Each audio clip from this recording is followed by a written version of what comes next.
السلام علیکم، ہمارا چینل سبسکرائب کریں اور بیل آئیکن پر کلک کریں۔ اعوذ باللہ السمیع العلیم من الشیطان الرجیم من همزه ونفخه ونفثه بسم اللہ الرحمن الرحیم افمن شرح اللہ صدره للاسلام فهو على نور من ربه وويل للقاسية قلوبهم من ذكر الله أولئك في ضلال مبين سبحان ربك رب العزة عما يصفون وسلام على المرسلين والحمد لله رب العالمين۔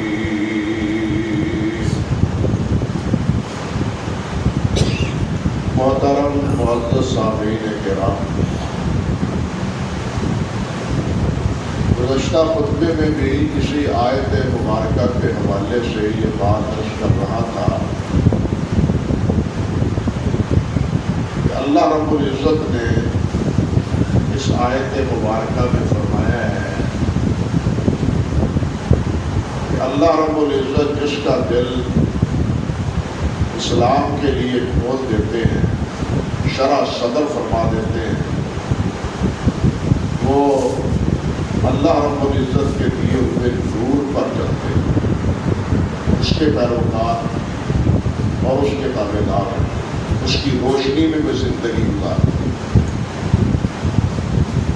شرح صدر کیا ہے، اس کی بات میں پہلے آپ کے گوش گزار کر چکا ہوں۔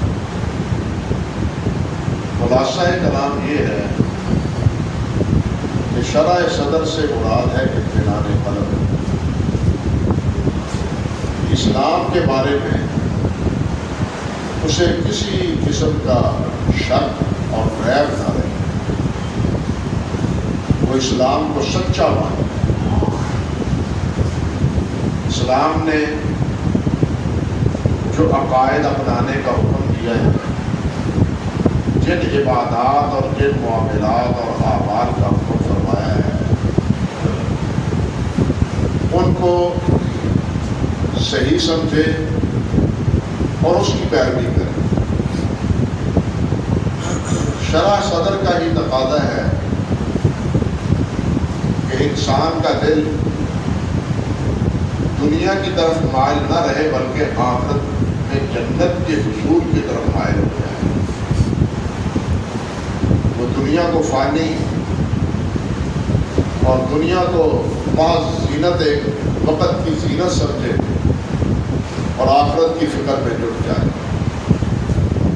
اعمال صالحہ اس کے لیے آسان ہو جائیں، ان میں دل لگے اور سیئات سے اس کا رخ بدل جائے، دل میں سیئات سے نفرت پیدا ہو جائے۔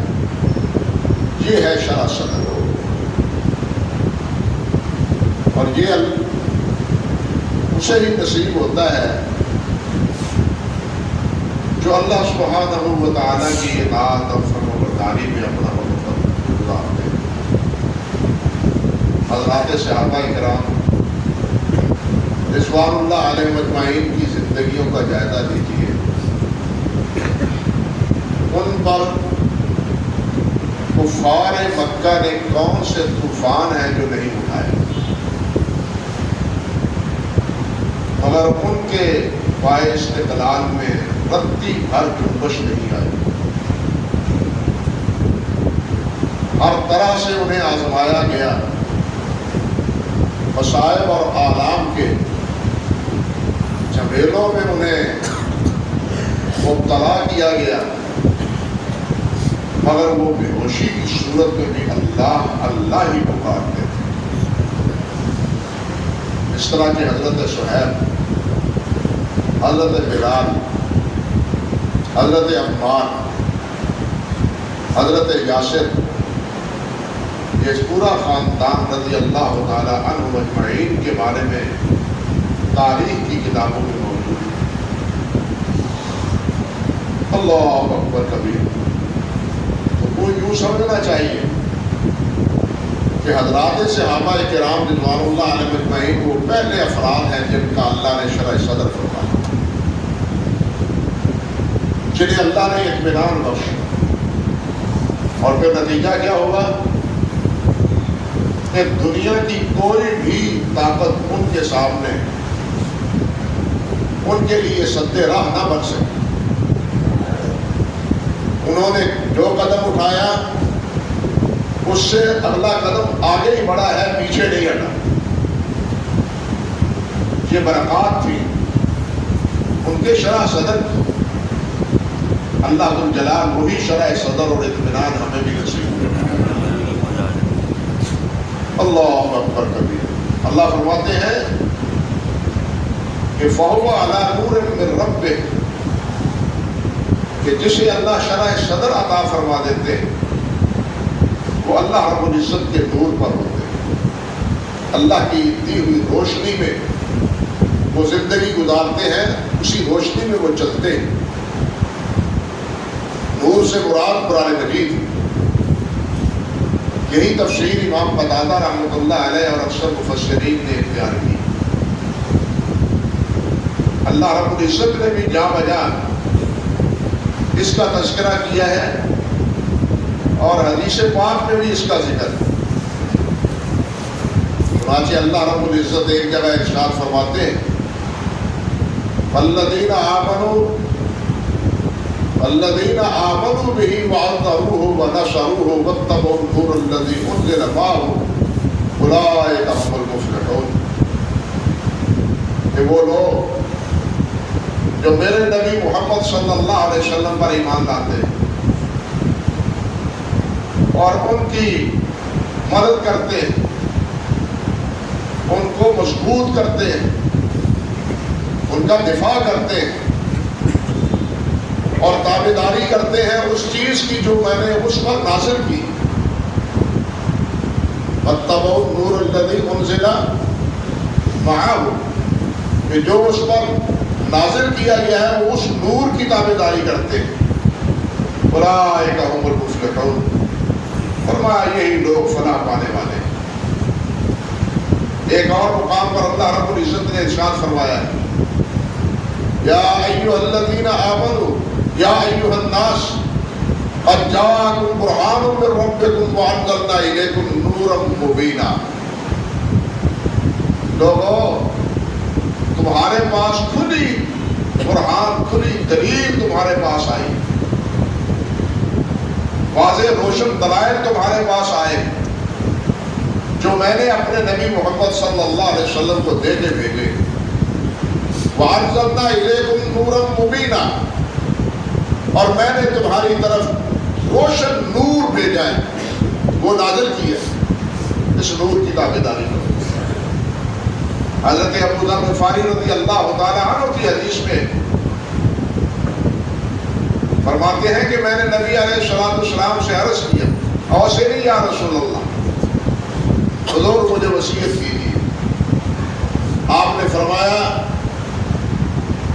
آپ نے ارشاد فرمایا کہ ہر حال میں اللہ رب العزت سے ڈرتے رہو۔ اوصیک بتقوی اللہ فإنہ رأس کل امر، تمام معاملات کی گرہ اور تمام معاملات کا اصل اصول وہ اللہ سب کا ڈر ہے۔ اللہ کی نافرمانی سے بچنا ہے، جہاں کہیں بھی ہو اللہ سے ڈرتے رہو، اللہ کی نافرمانی نہ کرو۔ فرماتے ہیں قلت زدنی یا رسول اللہ، اے اللہ کے رسول اور بھی فرمائیے۔ فرمایا علیک بتلاوت القرآن، فرمایا قرآن مجید کی تلاوت کو لازم پکڑ، فإنہ نور لک فی الدنیا وظفر لک فی الآخرہ، کہ یہ دنیا میں تیرے لیے نور ہے اور آخرت میں تیرے لیے یہ ذخیرہ ہے۔ اب یہاں بھی نبی علیہ السلام نے قرآن مجید کو لازم پکڑنا اور اسے کیا فرمایا ہے؟ نور سے تعبیر کی ہے۔ تو یہاں جو اللہ رب العزت نے ارشاد فرمایا ہے فَهُوَ عَلَى نُورٍ مِّن رَبِّهِ، کہ وہ اپنے رب کے دیے ہوئے نور پر ہے۔ جس کا شرح صدر ہوتا ہے اسے قرآن پر اطمینان ہوتا ہے، وہ قرآن کو لاریب سمجھتا ہے، وہ قرآن کو ہی اپنے لیے ہدایت سمجھتا ہے، اسے کسی اور کتاب سے ہدایت نہیں ملتی۔ لوگوں نے ہدایت اور رہنمائی کے لیے بہت سی کتابیں لکھی ہیں، بہت سے ملفوظات ہیں، حضرت فلاں کے ملفوظات، فلاں کے ملفوظات، لیکن وہ کہتا ہے مجھے جو ہدایت ملنی ہے وہ اسی کتاب سے ملنی۔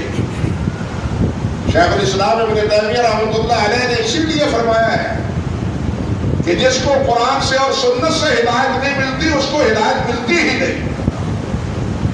ہدایت کا مرکز قرآن ہے اور نبی علیہ السلام کی حدیث اور نبی علیہ السلام کی سنت، یہی دو مرکز، اسی سے صحابہ کرام رضوان اللہ علیہ مجمعین نے ہدایت پائی۔ صحابہ نے بھی انہی دو چیزوں سے ہدایت پائی، تیسری کوئی چیز نہیں تھی ان کی ہدایت کے لیے۔ یا نبی علیہ السلام کا اسوہ تھا، طریقہ تھا، سنت تھی، یا اللہ رب العزت کا پاک کلام قرآن مجید تھا۔ تو اللہ رب العزت فرماتے ہیں فَهُوَ عَلَى نُورٍ مِّن رَبِّهِ، کہ وہ اپنے رب کے نور پر، اور یہ نور جسے اللہ نصیب فرماتے ہیں وہ دنیا میں بھی گمراہ نہیں ہوتا اور آخرت میں بھی وہ پریشان نہیں ہوگا۔ دیکھیے قبر ہے تو اس میں بھی اندھیرا ہے، سب جانتے ہیں۔ قبر کا مرحلہ ہے تو وہاں بھی اندھیرا ہے، وہاں بھی اگر روشنی ہوگی تو اسی عمل سے ہوگی، قرآن مجید کے ساتھ وابستہ رہنے سے ہوگی۔ قیامت کے دن بھی ایک مرحلہ آئے گا جب اندھیرا ہوگا۔ ابتدا میں سورج اپنی پوری تابانی کے ساتھ 1 میل زیادہ سے زیادہ اس کی مسافت پر ہوگا۔ آج سورج کی تپش اور گرمی لاکھوں میلوں کی دوری کے باوجود انسان کو بے چین کر دیتی ہے، اس کا زندہ رہنا اور اس کا باقی رہنا مشکل ہو جاتا ہے۔ لیکن کیا بنے گا اس وقت جب یہ 1 میل کی مسافت پر ہوگا اور درمیان میں کوئی رکاوٹ نہیں ہوگی۔ سورج کی اس تپش کو پوری طرح زمین سے محفوظ رکھنے کے لیے اللہ ذوالجلال نے ایک خور بنایا ہوا ہے تاکہ اس کی پوری تپش وہ زمین پر نہ پہنچے اور لوگ، انسان، حیوانات اپنی زندگی بسر کر سکیں۔ مگر قیامت کے ابتدائی مراحل میں یہ سورج اپنی پوری تابانی سے، اپنی پوری روشنی اور تپش سے منور ہوگا، چاند بھی اور سورج بھی اور ستارے، ابتداء یہ کیفیت ہوگی۔ اور اسی وقت جو آپ نے فرمایا ہے کہ اس کی تپش سے بعض پسینے ایسے ہوں گے، بعض کے پسینے ٹہنوں تک، بعض کے گھٹنوں تک، بعض کے کمر تک اور بعض کے منہ تک۔ اللہ اکبر کبیرہ، اعاذنا اللہ میں، اللہ ہمیں محفوظ رکھے۔ وہاں محفوظ رہے گا تو اللہ کے محفوظ رکھنے سے ہی کوئی محفوظ رہے گا۔ اگر سایہ کسی کو عرش کا نصیب ہوگا تو اسے خوش نصیب کو نصیب ہوگا جسے اللہ ذوالجلال اپنے عرش کا سایہ نصیب فرمائے۔ اللہ کے عرش کے علاوہ اور کوئی سایہ نہیں ہوگا۔ اللہ ہمیں اس سائے میں پناہ عطا فرمائے۔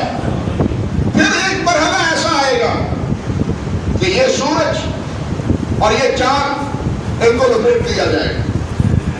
اذا الشمس كورت، اللہ فرماتے ہیں وَإِذَا النُّجُومُ انقَدَرَتْ، یہ ستارے جھڑ کے گر جائیں گے، سورج بے نور ہو جائے گا۔ بلکہ سورج کو اکٹھا کر کے حدیث میں آتا ہے کہ الشمس والقمر مقوران یوم القیامہ، صحیح بخاری کے الفاظ ہیں کہ ان دونوں کو اللہ ذوالجلال لپیٹ دیں گے اور لپیٹ کے جہنم پھینک دیں گے۔ اس کے لیے ان لوگوں کی عبرت کے لیے جو سورج کے پجاری ہے اور چاند کے پجاری ہے یا ستاروں کے پجاری، ان کے سامنے یہ ان کی پوجا کرتے تھے تو ان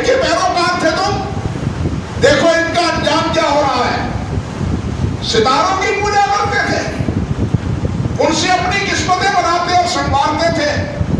آج کہاں ہیں وہ ستارے؟ وہ بھی ٹوٹ پھوٹ کے ریزہ ریزہ ہو کے گر جائیں گے۔ اب اس وقت ہر سو اندھیرا ہی اندھیرا ہوگا، یہ دوسرا مرحلہ ہے۔ اس اندھیرے میں انسان کو روشنی ملے گی تو اس کے ایمان اور اس کے عمل کی بدولت ملے گی، ورنہ اس اندھیرے میں چلنا مشکل ہوگا۔ اس اندھیرے میں چلنا نہیں۔ بھائیوں میں عرض کر رہا تھا کہ پل صراط سے جو گزرنا ہے وہ بھی اندھیرے ہی میں گزرنا ہے۔ اب بتلائیے اتنی باریک اور اتنی تیز پل صراط اندھیرا ہوگا تو انسان کس طرح گزر پائے گا؟ لیکن اللہ آسانی فرمائیں گے جس کو اللہ نور عطا فرما دے۔ بعض کا نور، نبی علیہ السلام نے فرمایا بعض کا نور اتنا روشن ہوگا جس طرح دور سے پہاڑ نظر آتا ہے۔ بعض کا نور آپ نے فرمایا کہ اس طرح ہوگا جس طرح کے کھجور ہوتی، کھجور کا سایہ جس طرح لمبا ہوتا ہے اسی طرح اس کے نور کی روشنی بھی لمبی ہوگی۔ یعنی ایمان اور عمل کے تناسب سے ہر ایک کو نور میسر آئے گا، مومن کو، ایمان والے کو، کافر اور منافق کو نہیں۔ اور وہ بھی ہوں گے جن کو اس انگوٹھے سے نور میسر آئے گا، اور وہ کیفیت کیا ہوگی؟ یہ کبھی ٹمٹمائے گا تو کہنے کی طرح، کبھی روشنی دے گا، کبھی بند ہو جائے گا، اور وہ اسی نور سے، اسی روشنی سے آہستہ آہستہ آہستہ آہستہ آگے بڑھے گا۔ تو یہ نور دنیا میں بھی فَإِنَّهُ نُورٌ لَكَ فِي الدُّنْيَا وَذُخْرٌ لَكَ فِي الْآخِرَةِ، آخرت میں بھی یہ ذخیرہ، دنیا میں بھی یہ رہنمائی کا سبب اور ذریعہ، یہ بات اللہ نے بھی فرمائی اور اللہ کے پیارے پیغمبر صلی اللہ علیہ وسلم نے بھی فرمائی۔ میں نے پچھلے خطبے میں بھی عرض کیا تھا کہ اس روشنی میں ہمیں فکر کرنی چاہیے، اپنے دامن کو دیکھنا چاہیے کہ پھر ہمارا اسلام کے بارے میں شرح صدر ہے یا نہیں ہے، وہ اسلام جو اللہ نے ہمارے لیے پسند کیا ہے۔ اليوم اکملت لکم دینکم واکملت علیکم نعمتی ورضیت لکم الاسلام دینا۔ اللہ نے ہمارے لیے اسلام کو پسند کیا ہے۔ کوئی ازم، کوئی قاعدہ، کوئی ضابطہ، کوئی نظام حیات، کوئی اصول اللہ رب العزت کے نزدیک پسندیدہ نہیں ہے، پسندیدہ صرف اسلام۔ اسی کے بارے میں یہاں فرمایا فَمَنْ شَرَحَ اللَّهُ صَدْرَهُ لِلْإِسْلَامِ، جس کا سینہ اللہ اسلام کے لیے کھول دے۔ یہ اسلام کے لیے کھولنا کیا ہے؟ جس طرح میں نے عرض کیا، اسے اسلام کے بارے میں اطمینان ہو جائے۔ ہم سوچیں اگر یہ اطمینان ہے تو ہم اس کے کتنے پیروکار ہیں، اس کے کتنے پابند ہیں، اس کے بارے میں کتنا ہمیں اطمینان حاصل ہے، اور ہم اسی کی ہی پابندی کرتے ہیں یا اپنے رسم و رواج کو اپناتے ہیں یا اغیار کی آداؤں کو ہم نے اپنا رکھا ہے۔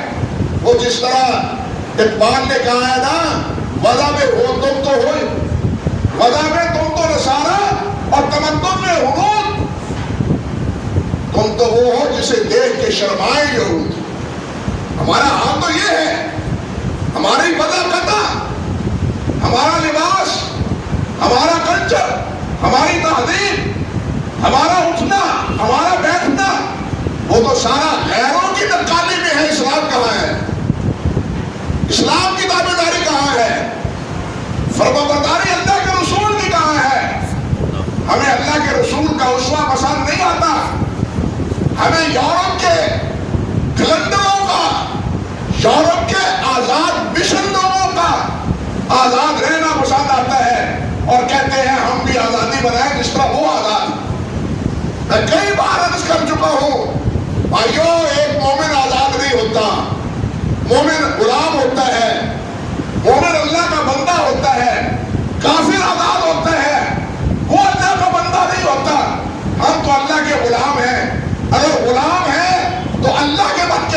چاہیے، اللہ کے رسول کے بن کے رہنا چاہیے، کسی اور کی تابع داری اور کسی اور کے پیچھے کسی اور کا دم چھلا نہیں بننا چاہیے، کسی اور کا دم چھلا نہ بنے، بلکہ آپ کو اس اسلام کے بارے میں شرح صدر ہے تو تمہیں فخر ہونا چاہیے، ندامت نہیں ہونی چاہیے۔ آج المیہ یہ ہے کہ ہم اسلام کا نام لیتے ہوئے شرمندگی محسوس کرتے ہیں، نہیں، بلکہ ہمیں عزت سے کہنا چاہیے ہم مسلمان ہیں، ہم اسلام کے پیروکار ہیں، ہم اللہ اور اللہ کے رسول کے فرما بردار ہیں۔ شرح صدر کے ساتھ یہ بات کہیں۔ عبداللہ بن سلام رضی اللہ تعالی عنہ یہودی تھے، مسلمان ہوئے، پوچھا جاتا تھا ان سے کہ تمہارا نسب کیا ہے؟ کہتے تھے عبداللہ بن سلام بن اسلام، عبداللہ بن سلام بن اسلام، میں اسلام کا بیٹا ہوں اور میرا نام عبداللہ بن سلام۔ اللہ اکبر کبیرہ، اللہ اکبر کبیرہ۔ تو میرے بھائیوں، جب تک یہ جذبہ، یہ ولولہ اور یہ دل میں ایک اطمینان نہ ہو، اس وقت تک مت سمجھے کہ ہمارا دل اسلام پر مطمئن ہے اور ہمیں اللہ ذو الجلال نے شرح صدر فرمایا۔ پھر یہاں یہ بھی دیکھیے کہ یہ نور جس کے بارے میں اللہ نے فرمایا فَهُوَ عَلَى نُورٍ مِّن رَبِّهِ، کہ وہ اللہ تعالیٰ کے دیے ہوئے نور سے، یہ آخرت میں بھی نور، قبر میں بھی نور اور دنیا میں بھی نور۔ دنیا میں بھی یہ کتاب نور کا دریا، قبر میں بھی، اندھیرے میں بھی یہی نور ساتھ دینے والا، اور قیامت کے دن بھی یہی نور ساتھ دینے والا۔ ایک دو حدیث مبارکہ سنے جو نور کا باعث ہے۔ حدیث میں آتا ہے نبی علیہ السلام نے ارشاد فرمایا، عبداللہ بن عمر فرماتے ہیں رضی اللہ تعالی عنہ، فرمایا من حافظ علی الصلاۃ، جو نماز کی حفاظت کرتا ہے، جو نمازوں کی حفاظت کرتا ہے، کانت لہ نورا و برہانا و نجاتا یوم القیامہ، قیامت کے دن اسے نور میسر آئے گا، قیامت کے دن اس کے نجات کے لیے اس کے پاس دلیل ہوگی، یہ نماز دلیل ہوگی اس کی نجات کے لیے، اور یہ نجات پائے گا۔ اور فرمایا وَمَن لَمْ يُحَافِظْ عَلَيْهَا، اور جو نماز کی حفاظت نہیں کرتا، لَمْ يَكُنْ لَهُ نُورٌ، اس کے لیے روشنی نہیں ہوگی، اس کے لیے روشنی نہیں ہوگی، وَلَا بُرْهَانٌ، نہ ہی اس کے پاس نجات کی دلیل ہوگی اور نہ وہ نجات پائے گا۔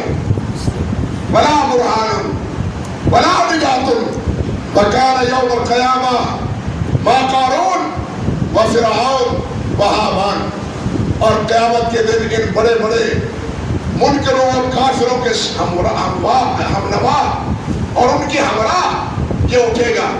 وہ کون ہے؟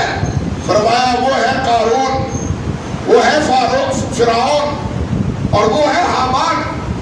یہ جو فرعون کے میمنہ میسرہ تھے، صاحب ثروت تھے، صاحب اختیار اور اقتدار تھے، یہ ان کافروں کے ہمراہ ہوگا، انبیاء اور اہل ایمان کے ساتھ نہیں ہوگا۔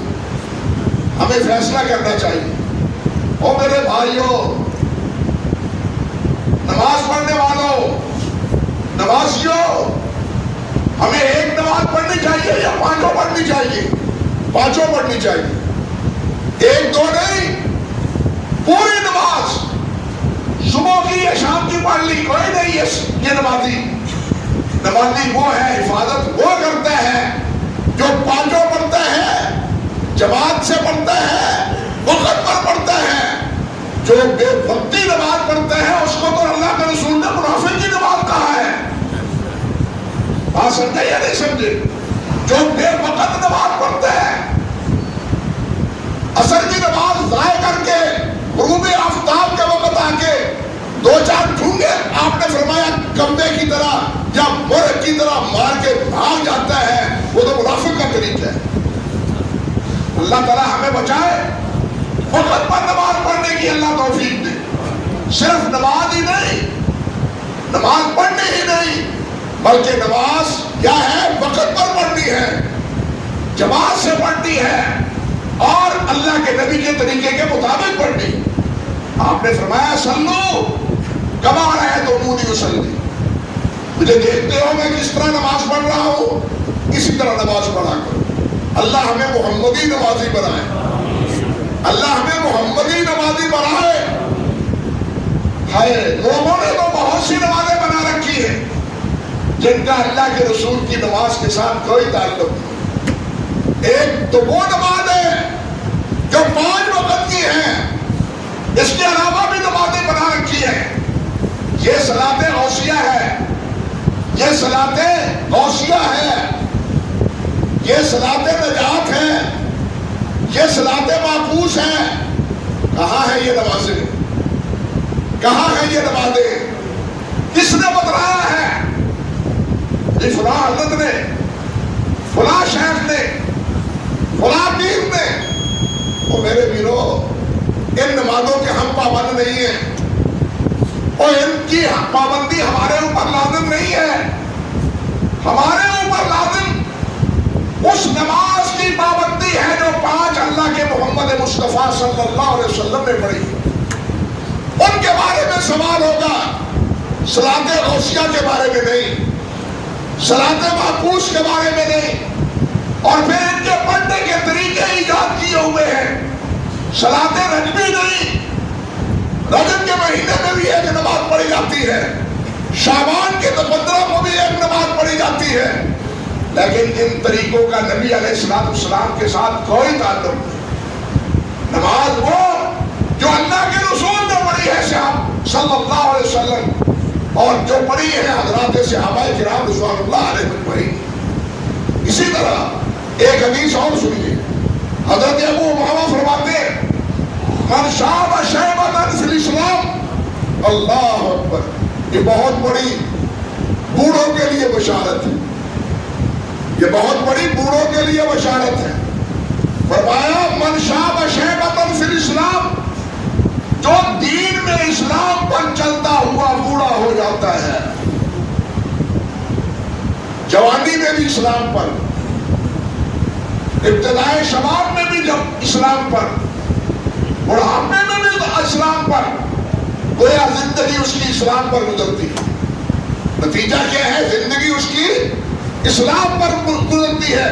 فرمایا کانت لہ نورا یوم القیامہ، قیامت کے دن یہی نماز، یہی اسلام اس کے لیے کیا ہوگا؟ نور بنے گا۔ اللہ ہمیں اس کا مصداق بنائے۔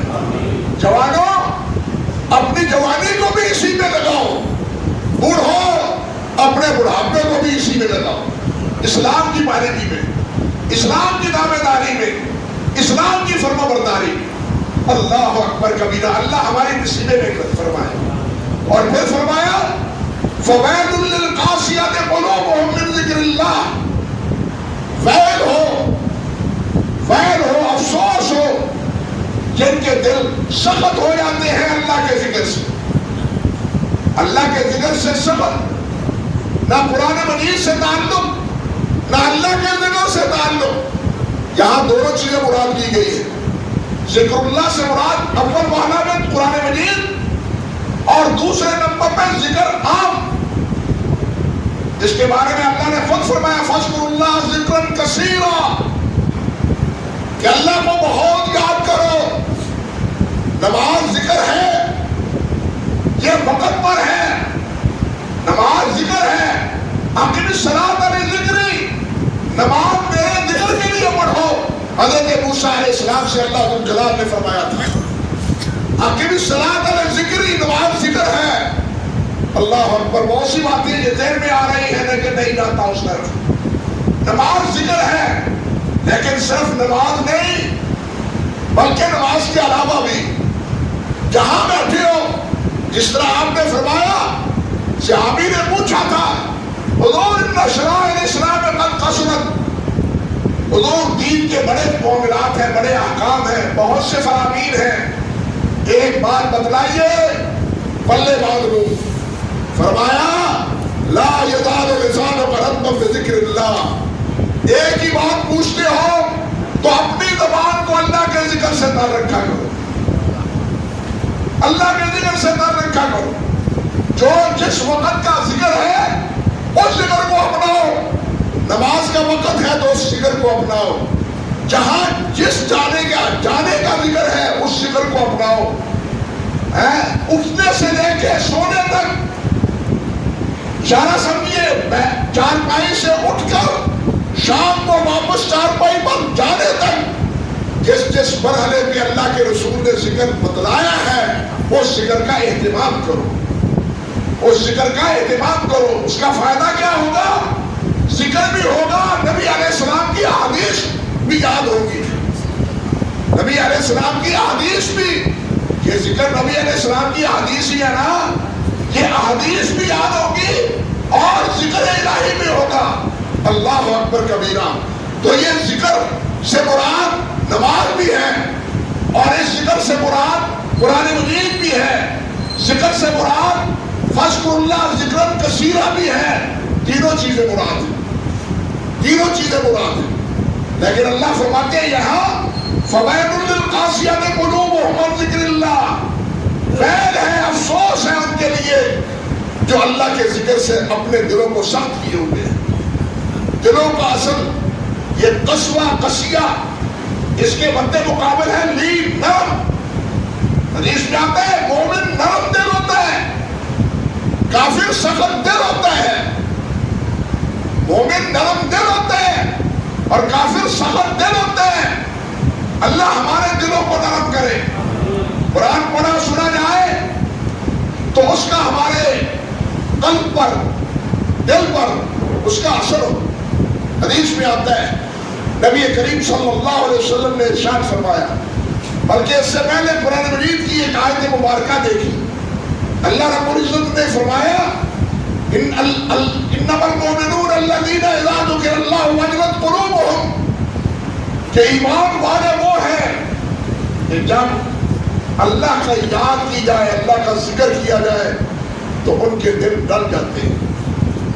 ان کے دل کیا ہے؟ وجلت قلوبہم، دل ڈر جاتے ہیں. وَإِذَا قُرِئَتْ آیَاتُهُ زَادَتْهُمْ ایمانا، جب اللہ کی آیات پڑھ کے سنائی جائیں، ان کے مطالب اور مفاہیم سے آگاہ کیا جائے تو ان کے ایمان میں اضافہ ہوتا ہے. فرمایا وَعَلَىٰ رَبِّهِمْ يَتَوَكَّلُونَ، اور وہ اپنے رب پر توکل کرتے ہیں. وہ اپنے ان کا بھروسہ، ان کا اعتماد وہ کس پر ہوتا ہے؟ ایک اللہ وحدہ لا شریک پر. ایک جگہ اللہ ذو الجلال فرماتے ہیں الذین آمنوا وتطمئن قلوبہم بذکر اللہ الا بذکر اللہ تطمئن القلوب. فرمایا جو ایمان والے ہیں ان کے دلوں کو اطمینان کس سے ہوتا ہے؟ اللہ کے ذکر سے. اور ان کو اطمینان روپے پیسے سے نہیں، محلوں سے نہیں، باغیچوں سے نہیں، کاروبار سے نہیں.